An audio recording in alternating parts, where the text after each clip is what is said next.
Баршаңызға сәлем, каналыма қош келдіңіздер. Каналыма тіркеліп қойыңыздар. Көптеген пайдалы ақпараттармен бөлісетін боламын. Бал емдік қасиеті ерте кезден ақ белгілі. Түрлі ауруларға қарсы әркім өзінше пайдаланып келген. Көптеген дертке аса шипалы. Соған орай балдың емдік қасиеттерімен таныса отырыңыз. Ара балының басты ем болатын аурулары мен оның емге қолдану тәсілдері мынадай болып келеді.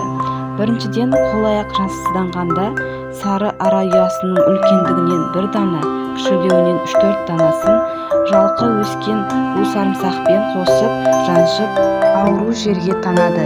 Екіншіден, тері қышымасына ара ұясын өңделгенін спиртке 7 күн шылап, 8-ші күннен бастап қышымаға бірнеше рет жағу керек.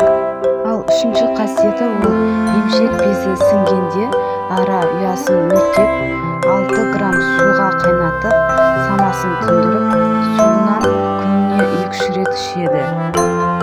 Ал төртінші ол ыстық суықтан тіс қақсағанда өңделген ара ұясын суға бұқтырып, сумен ауызды шайқайды. Өңделген ара ұясынан кішкене мөлшерде алып, қақсаған тіске басады. Балдың қасиеттігінің кереметтілігі сонша, балалардың кіндігі сыртқа шығып кеткенде ара ұясын өртеп, күлін кіндікке танады. Тағы бір керемет қасиетінің бірі ол құлақ ауруларына, яғни құлақ ауырған кезде сиыр сүті немесе омырау сүтіне, ешкі сүті, бұлар болмаған жағдайда жұмыртқаның ағына балды араластырып, жылытып, құлаққа тамызса, әртүрлі құлақ ауруларын жазады. Асқазан, ішек науқасына шалдыққанда не құсқылық аса көбейіп, керісінше өте азайып кеткен адамдарда балды ем ретінде пайдаланғаны жөн. Әсіресе асқазанда жарасы бар науқасқа тамақтың алдында 1,5-2 сағат бұрын немесе тамақтан кейін 3 сағат өткеннен кейін балды жеп отыру дұрыс. Ауру бәсеңсіп, жүрек айну мен асқазанның қыжылдауы басылады. Әрі бал қанның құрамындағы гемоглобинді көбейтеді. Қышқылы аз адамдар бір ас қасық балды тамақты ішер алдында ғана жесе, ал ас қорытатын шырынның көбірек бөлінуіне әсер етеді.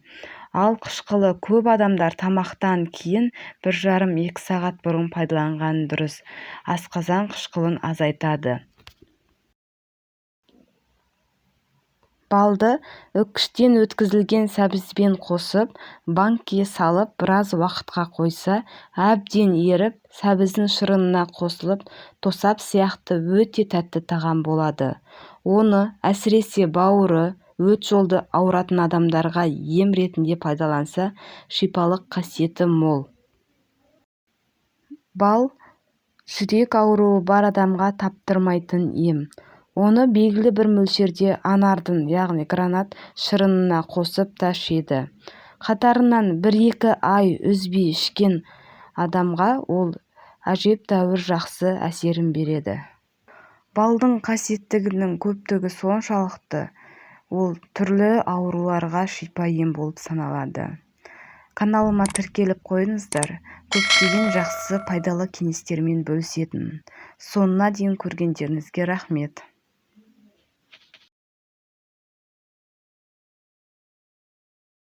Баршаңызға сәлем, каналыма қош келдіңіз. Каналыма тіркеліп, лайк басып қойыңыздар. Көптеген жақсы ақпараттармен бөлісетін боламын. Көзден жас ағызатын пиязды тағам дәнін кіргізумен қатар емдік қасиеті бар екені баршамызға мәлім. Пиязды үй жағдайында тұмауымыз болғанда қолдансақ болады. Оны қалай қолданамыз? Ең алдымен отқа біздің сүтімізді аз мөлшерде қойып аламыз, астын қайнататын боламыз. Жақсылап қайнағаннан кейін бір пиязымызды ашып, көбік қып турап үстіне салатын боламыз. Жақсылап барлығын қайнататын боламыз. Орта температурамен қайнау керек, қыздар. Бір 15 минуттай қайнатыңыздар. Міне осылай қайнатамыз қазір, қыздар. Қайнап болғаннан кейін сүзбемізге алып, кесемізге құйып аламыз. әбден суығаннан кейін солай берсеңіздер де болады, болмаса бір кішкентай қасықпен бал қосып берсеңіздер де болады. Жоқ дегенде 4-5 күн осылай жасасаңыздар, жөтелден, мысалға жаңа кішкентай балаға өте жақсы болады ішкізуге. Жөтелі демде қайтатын болады. Өзім балаларыма осылай беремін, сіздерге де жасап беруге кеңес берем. Өте пайдалы. Міне балымызды қосып осылай араластырамыз. Бал қоспасаңыздар да болады. Ал келесі пайдасы, пияздың қанның құрамындағы қантты азайтатын қасиеті де бар. Қант диабетімен ауыратындарға пияздан әзірленген сорпалы тамақ пайдалы. Бүйрегіндегі тасы бар сырқаттарға пияздың бір ас қасық сөлін күніне 2-3 рет ішкен пайдалы болып саналады. Пияздың пайдалы қасиеттері өте көп. Біріншіден, бұл өсімдік шырыны табиғи антибиотик ретінде саналады. Пияз тұтас кешені бар витаминдер, эфир майлары, күкірт, фтор, темір, магний және де кальций кездеседі құрамында. Тағы бір пайдасы, ол пияз жүрек-тамыр жүйесі ауруларына да пайдалы. Олар калийге бай, ол жүректің жақсы жұмыс істеуіне әсер етеді. Әйелдердің де, ерлердің де денесі үшін қажет. Жүрек соғысының алдын алу үшін пиязды жеу әдеттегідей. Сондықтан ол қан қысымын тамаша қалпына келтіреді. Пияздың эфир майлары вирустық ауруларға, яғни суық тию, томауға көмектеседі. Емдеу үшін күніне 1 рет туралған пияз тілімдерін ескеуге болады, немесе оны жеуге де болады. Пияздың көптеген қасиеттеріне көз жеткіздік. Денсаулығымызды күтейік. Каналыма тіркеліп қойыңыздар, көптеген пайдалы мәліметтермен бөлісетін боламын. Баршаңызға сәлем. Бүгін сарымсақтың пайдасы туралы айтатын боламын. Ең бірінші пайдасы иммунитетті күшейтеді. Сарымсақ вирусты ауруларды емдеуде және олардың профилактикасында таптырмас табиғи дәрілік құрал ретінде саналады. Сонымен достар, сарымсақты күнделікті пайдалану тұмау сырқауды 60% алдын алуға болатыны дәлелденген. Тұмаудың алдын алу немесе ауыра қалған жағдайда емдеу үшін күніне 2-3 рет бұрынға сарымсақтың суын тамызған абзал болады. Сарымсақтың тағы бір пайдасы, ас-ішек жолдарына өте пайдалы. Оны күнделікті пайдалану асқазан сөлінің бөлінуін және темірдің дұрыс сүзілуіне көмектеседі. Ас қорыту процесін жақсартады, ішек жұмысын жақсартады, тәбетті көтереді. Алайда асқазан, ойық жарасы және де басқа да аурулардың асқынуы кезінде сарымсақты қолданбаған абзал. Тағы бір пайдасы, ол паразиттер. Аскаридозбен жер бетінде 1 миллиард адам ауырады екен.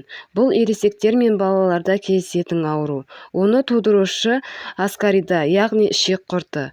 Ішек құрттарымен күресудің табиғи әрі тиімді жолы болып саналады. Сарымсақты шикі жеген жөн. Немесе 200 мг сүтке, ал балаларға 70 мг сүтке бір бөлек сарымсақты салып, әбден жұмсарғанша қайнатыңыз. Жылы күйінде сүзіп алып, клизма жасау керек. Клизманы 1 апта күнделікті жатар алдында жасаған дұрыс. Пайдасы, ол теріні қалыпқа келтіреді. Яғни сарымсақтың құрамындағы дәрумендер теріні терпінді етеді. Безеудің пайда болуын азайтады. Әжімнің бет қыртысының қартаюының алдын алады. Ұнаса каналыма тіркеліп қойыңыздар, көптеген ақпараттармен бөлісемін.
Баршаңызға сәлем. Бүгін сарымсақтың пайдасы туралы айтатын боламын. Ең бірінші пайдасы иммунитетті күшейтеді. Сарымсақ вирусты ауруларды емдеуде және олардың профилактикасында таптырмас табиғи дәрілік құрал ретінде саналады. Сонымен достар, сарымсақты күнделікті пайдалану тұмау сырқауды 60% алдын алуға болатыны дәлелденген. Тұмаудың алдын алу немесе ауыра қалған жағдайда емдеу үшін күніне 2-3 рет мұрынға сарымсақтың суын тамызған абзал болады. Сарымсақтың тағы бір пайдасы ас-ішек жолдарына өте пайдалы. Оны күнделікті пайдалану асқазан сөлінің бөлінуін және темірдің дұрыс сүзілуіне көмектеседі. Ас қорыту процесін жақсартады, ішек жұмысын жақсартады, тәбетті көтереді. Алайда асқазан, ойық жарасы және де басқа да аурулардың асқынуы кезінде сарымсақты қолданбаған абзал. Тағы бір пайдасы ол паразиттер. Аскаридозбен жер бетінде 1 миллиард адам ауырады екен. Бұл ересектер мен балаларда кездесетін ауру. Оны тудырушы аскарида, яғни ішек құрты. Ішек құрттарымен күресудің табиғи әрі тиімді жолы болып саналады. Сарымсақты шикі жеген жөн.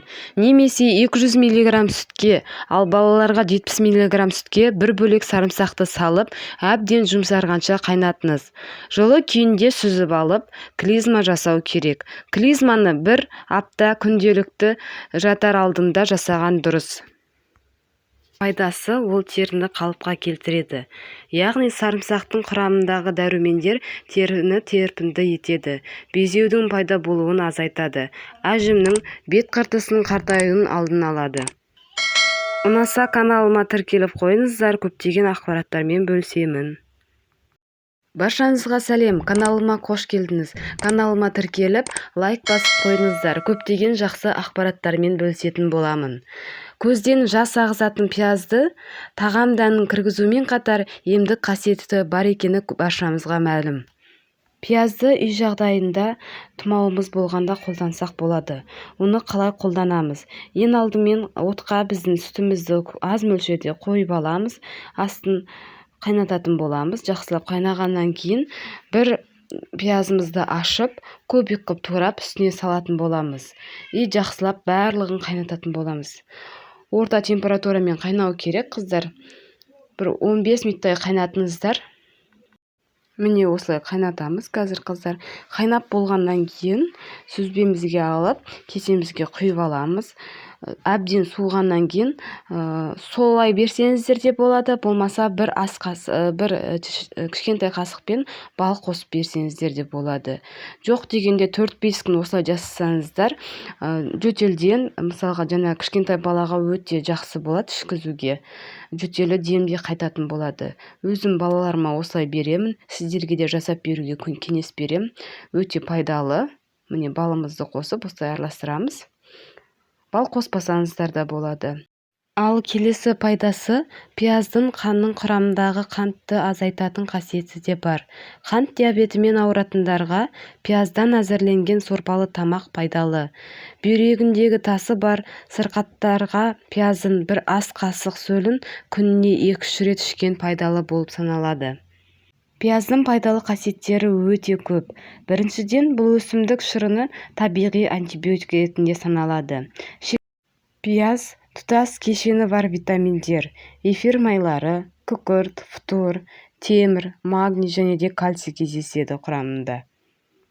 Тағы бір пайдасы ол пияз жүрек-тамыр жүйесі ауруларына да пайдалы. Олар калийге бай, ол жүректің жақсы жұмыс істеуіне әсер етеді. Әйелдердің де, ерлердің де денесі үшін қажет. Жүрек соғысының алдын алу үшін пиязды жеу әдеттегідей. Сондықтан ол қан қысымын тамаша қалпына келтіреді.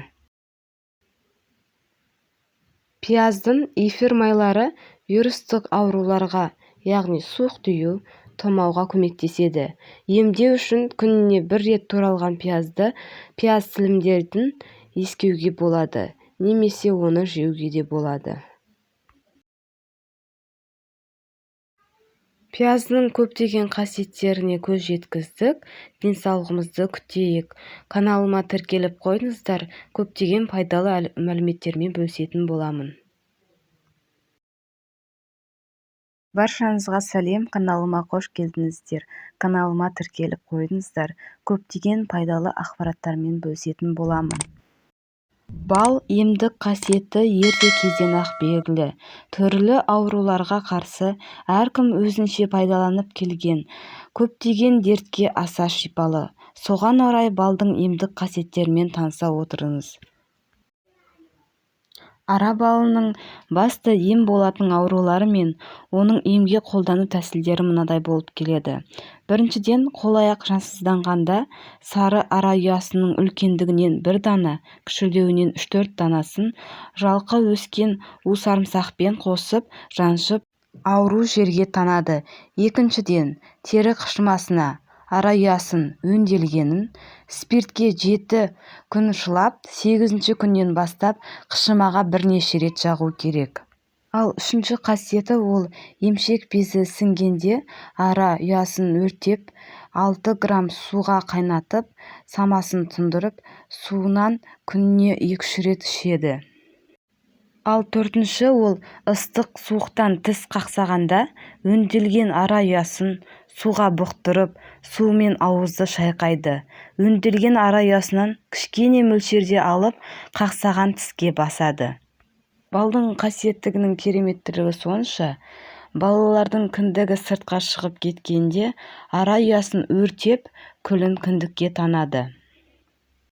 Тағы бір керемет қасиетінің бірі ол құлақ ауруларына, яғни құлақ ауырған кезде сиыр сүті немесе омырау сүтіне, ешкі сүті, бұлар болмаған жағдайда жұмыртқаның ағына балды араластырып, жылытып құлаққа тамызса, әртүрлі құлақ ауруларын жазады. Асқазан, ішек науқасына шалдыққанда не қышқылы аса көбейіп, керісінше өте азайып кеткен адамдарда балды ем ретінде пайдаланғаны жөн. Әсіресе асқазанда жарасы бар науқасқа тамақтың алдында 1,5-2 сағат бұрын немесе тамақтан кейін 3 сағат өткеннен кейін балды жеп отыру дұрыс. Ауруы бәсеңсіп, жүрек айнуы мен асқазанның қыжылдауы басылады. Әрі бал қанның құрамындағы гемоглобинді көбейтеді. Қышқылы аз адамдар бір ас қасық балды тамақты ішер алдында ғана жесе, ал ас қорытатын шырынның көбірек бөлінуіне әсер етеді. Ал қышқылы көп адамдар тамақтан кейін 1,5-2 сағат бұрын пайдаланған дұрыс. Асқазан қышқылын азайтады. Балды үккіштен өткізілген сәбізбен қосып, банкке салып, біраз уақытқа қойса, әбден еріп, сәбіздің шырынына қосылып, тосап сияқты өте тәтті тағам болады. Оны әсіресе бауыры, өт жолды ауыратын адамдарға ем ретінде пайдаланса, шипалық қасиеті мол. Бал жүрек ауруы бар адамға таптырмайтын ем. Оны белгілі бір мөлшерде анардың, яғни гранат шырынына қосып та ішеді. Қатарынан 1-2 ай үзбей ішкен адамға ол әжептәуір жақсы әсерін береді. Балдың қасиеттігінің көптігі соншалықты, ол түрлі ауруларға шипа ем болып саналады. Каналыма тіркеліп қойыңыздар. Көптеген жақсы пайдалы кеңестермен бөлісетін. Соңына дейін көргендеріңізге рахмет.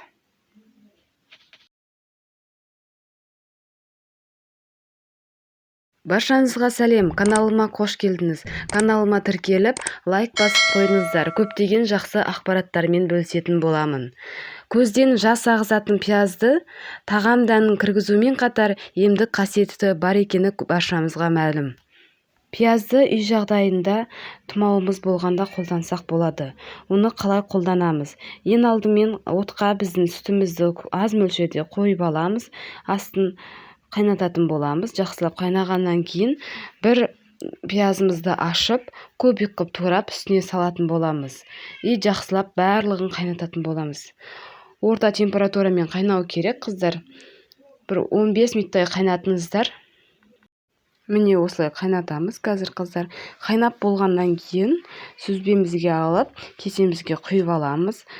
Әбден суығаннан кейін солай берсеңіздер де болады, болмаса бір кішкентай қасықпен бал қосып берсеңіздер де болады.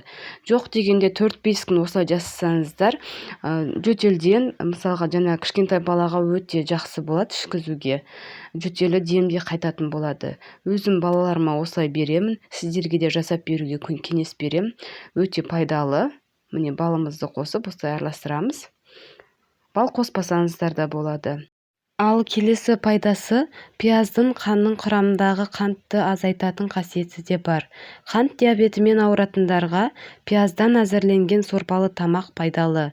Бүйрегіндегі тасы бар сырқаттарға пияздың бір ас қасық сөлін күніне 2-3 рет ішкен пайдалы болып саналады. Пияздың пайдалы қасиеттері өте көп. Біріншіден, бұл өсімдік шырыны табиғи антибиотик ретінде саналады. Пияз тұтас кешені бар витаминдер, эфир майлары, күкірт, фтор, темір, магний және де кальций кездеседі құрамында. Тағы бір пайдасы, ол пияз жүрек-тамыр жүйесі ауруларына да пайдалы. Олар калийге бай, ол жүректің жақсы жұмыс істеуіне әсер етеді. Әйелдердің де, ерлердің де денесі үшін қажет. Жүрек соғысының алдын алу үшін пиязды жеу әдеттегідей, сондықтан ол қан қысымын тамаша қалпына келтіреді. Пияздың эфир майлары вирустық ауруларға, яғни суық тию, томауға көмектеседі. Емдеу үшін күніне 1 рет туралған пияз тілімдерін ескеуге болады, немесе оны жеуге де болады. Пияздың көптеген қасиеттеріне көз жеткіздік. Денсаулығымызды күтейік. Каналыма тіркеліп қойыңыздар, көптеген пайдалы мәліметтермен бөлісетін боламын. Баршаңызға сәлем, каналыма қош келдіңіздер. Каналыма тіркеліп қойыңыздар, көптеген пайдалы ақпараттармен бөлісетін боламын. Бал емдік қасиеті ерте кезден-ақ белгілі. Түрлі ауруларға қарсы әркім өзінше пайдаланып келген. Көптеген дертке аса шипалы. Соған орай балдың емдік қасиеттерімен таныса отырыңыз. Ара балының басты ем болатын аурулары мен оның емге қолдану тәсілдері мынадай болып келеді. Біріншіден, қол-аяқ жансызданғанда сары ара ұясының үлкендігінен 1 дана, кішілеуінен 3-4 данасын жалқы өскен усарымсақпен қосып жаншып ауру жерге танады. Екіншіден, тері қышымасына ара ұясын өңделгенін спиртке 7 күн шылап, 8-ші күннен бастап қышымаға бірнеше рет жағу керек. Ал үшінші қасиеті, ол емшек безі сіңгенде ара ұясын өртеп, 6 грамм суға қайнатып, самасын тұндырып, суынан күніне 2-3 рет ішеді. Ал төртінші, ол ыстық суықтан тіс қақсағанда өңделген ара ұясын суға бұқтырып, суымен ауызды шайқайды. Өңделген ара ұясынан кішкене мөлшерде алып, қақсаған тіске басады. Балдың қасиеттігінің кереметтілігі сонша, балалардың кіндігі сыртқа шығып кеткенде ара ұясын өртеп, күлін кіндікке танады. Тағы бір керемет қасиетінің бірі, ол құлақ ауруларына, яғни құлақ ауырған кезде сиыр сүті немесе омырау сүтіне, ешкі сүті, бұлар болмаған жағдайда жұмыртқаның ағына балды араластырып, жылытып құлаққа тамызса, әртүрлі құлақ ауруларын жазады. Асқазан, ішек науқасына шалдыққанда не қышқылы аса көбейіп, керісінше өте азайып кеткен адамдарда балды ем ретінде пайдаланғаны жөн. Әсіресе асқазанда жарасы бар науқасқа тамақтың алдында 1,5-2 сағат бұрын, немесе тамақтан кейін 3 сағат өткеннен кейін балды жеп отыру дұрыс. Ауру бәсеңсіп, жүрек айну мен асқазанның қыжылдауы басылады. Әрі бал қанның құрамындағы гемоглобинді көбейтеді. Қышқылы аз адамдар бір ас қасық балды тамақты ішер алдында ғана жесе, ал ас қорытатын шырынын көбірек бөлінуіне әсер етеді. Ал қышқылы көп адамдар тамақтан кейін 1,5-2 сағат бұрын пайдаланғаны дұрыс. Асқазан қышқылын азайтады. Балды үккіштен өткізілген сәбізбен қосып, банкке салып, біраз уақытқа қойса, әбден еріп, сәбіздің шырынына қосылып, тосап сияқты өте тәтті тағам болады. Оны әсіресе бауыры, өт жолды ауыратын адамдарға ем ретінде пайдаланса, шипалық қасиеті мол. Бал жүрек ауруы бар адамға таптырмайтын ем. Оны белгілі бір мөлшерде анардың, яғни гранат шырынына қосып та ішеді. Қатарынан 1-2 ай үзбей ішкен адамға ол әжептәуір жақсы әсерін береді. Балдың қасиеттілігінің көптігі соншалықты, ол түрлі ауруларға шипа ем болып саналады. Каналыма тіркеліп қойыңыздар, көптеген жақсы пайдалы кеңестермен бөлісетінмін. Соңына дейін көргендеріңізге рахмет.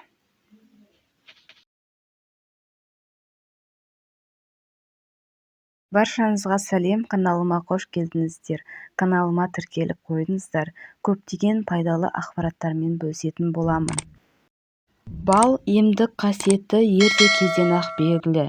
Түрлі ауруларға қарсы әркім өзінше пайдаланып келген. Көптеген дертке аса шипалы. Соған орай балдың емдік қасиеттерімен таныса отырыңыз. Ара балының басты ем болатын аурулары мен оның емге қолдану тәсілдері мынадай болып келеді. Біріншіден, қол-аяқ жансызданғанда сары ара ұясының үлкендігінен 1 дана, кішілеуінен 3-4 данасын жалқы өскен усарымсақпен қосып, жаншып, ауру жерге танады. Екіншіден, тері қышымасына ара ұясын өңделгенін спиртке 7 күн шылап, 8-ші күннен бастап қышымаға бірнеше рет жағу керек. Ал үшінші қасиеті ол емшек безі сіңгенде ара ұясын өртеп, 6 грамм суға қайнатып, самасын тұндырып, суынан күніне 2-3 рет ішеді. Ал төртінші ол ыстық суықтан тіс қақсағанда өңделген ара ұясын суға бұқтырып, суымен ауызды шайқайды. Өңделген ара ұясынан кішкене мөлшерде алып, қақсаған тіске басады. Балдың қасиеттігінің кереметтілігі сонша, балалардың кіндігі сыртқа шығып кеткенде ара ұясын өртеп, күлін кіндікке танады. Тағы бір керемет қасиетінің бірі ол құлақ ауруларына, яғни құлақ ауырған кезде сиыр сүті немесе омырау сүтіне, ешкі сүті, бұлар болмаған жағдайда жұмыртқаның ағына балды араластырып, жылытып, құлаққа тамызса, әртүрлі құлақ ауруларын жазады. Асқазан, ішек науқасына шалдыққанда не қышқылы аса көбейіп, керісінше өте азайып кеткен адамдарда балды ем ретінде пайдаланғаны жөн. Әсіресе асқазанда жарасы бар науқасқа тамақтың алдында 1,5-2 сағат бұрын, немесе тамақтан кейін 3 сағат өткеннен кейін балды жеп отыру дұрыс. Ауруы бәсеңсіп, жүрек айнуы мен асқазанның қыжылдауы басылады. Әрі бал қанның құрамындағы гемоглобинді көбейтеді. Қышқылы аз адамдар бір ас қасық балды тамақты ішер алдында ғана жесе, ал ас қорытатын шырынын көбірек бөлінуіне әсер етеді. Ал қышқылы көп адамдар тамақтан кейін 1,5-2 сағат бұрын пайдаланғаны дұрыс. Асқазан қышқылын азайтады. Балды үккіштен өткізілген сәбізбен қосып, банкке салып, біраз уақытқа қойса, әбден еріп, сәбіздің шырынына қосылып, тосап сияқты өте тәтті тағам болады. Оны әсіресе бауыры, өт жолды ауыратын адамдарға ем ретінде пайдаланса, шипалық қасиеті мол. Бал жүрек ауруы бар адамға таптырмайтын ем. Оны белгілі бір мөлшерде анардың, яғни гранат шырынына қосып та ішеді. қатарынан 1-2 ай үзбей ішкен адамға ол әжептәуір жақсы әсерін береді. Балдың қасиеттілігінің көптігі соншалықты, ол түрлі ауруларға шипа ем болып саналады. Каналыма тіркеліп қойыңыздар, көптеген жақсы пайдалы кеңестермен бөлісетін. Соңына дейін көргендеріңізге рахмет.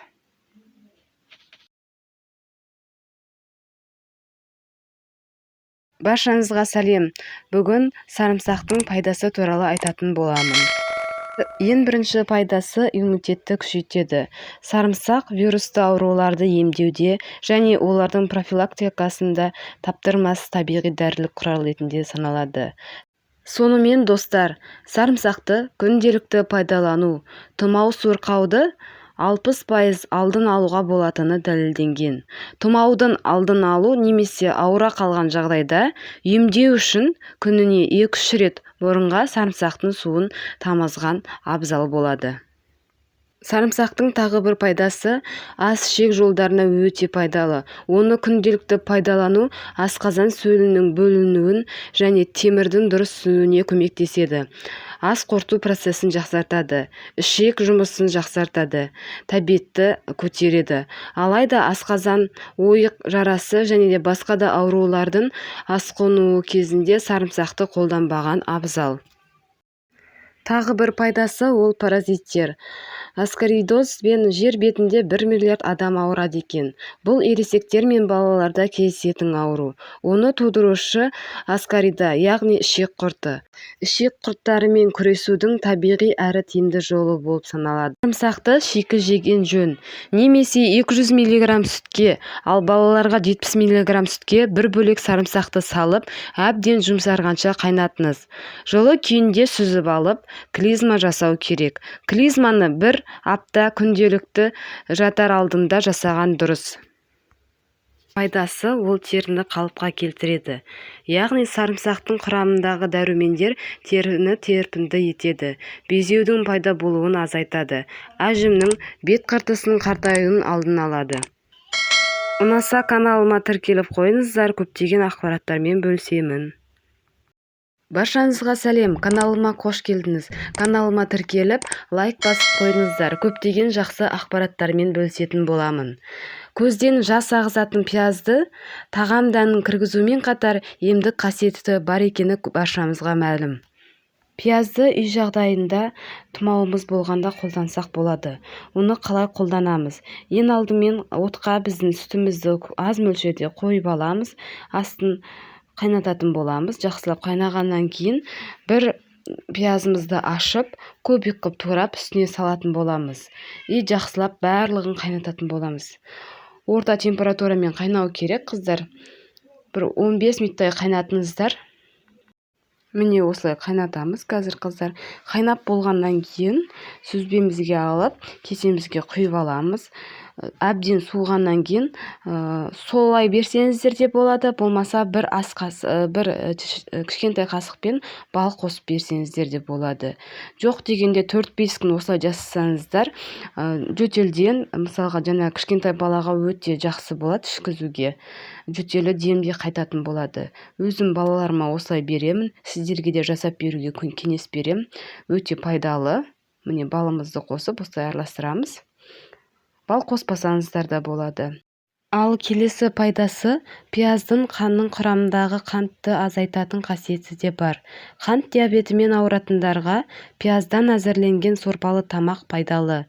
Бүйрегіндегі тасы бар сырқаттарға пияздың бір ас қасық сөлін күніне 2-3 рет ішкен пайдалы болып саналады. Пияздың пайдалы қасиеттері өте көп. Біріншіден, бұл өсімдік шырыны табиғи антибиотик ретінде саналады. Пияз тұтас кешені бар витаминдер, эфир майлары, күкірт, фтор, темір, магний және де кальций кездеседі құрамында. Тағы бір пайдасы ол пияз жүрек-тамыр жүйесі ауруларына да пайдалы. Олар калийге бай, ол жүректің жақсы жұмыс істеуіне әсер етеді. Әйелдердің де, ерлердің де денесі үшін қажет. Жүрек соғысының алдын алу үшін пиязды жеу әдеттегідей. Сондықтан ол қан қысымын тамаша қалпына келтіреді. Пияздың эфир майлары вирустық ауруларға, яғни суық тию, тұмауға көмектеседі. Емдеу үшін күніне 1 рет туралған пияз тілімдерін иіскеуге болады, немесе оны жеуге де болады. Пияздың көптеген қасиеттеріне көз жеткіздік. Денсаулығымызды күтейік.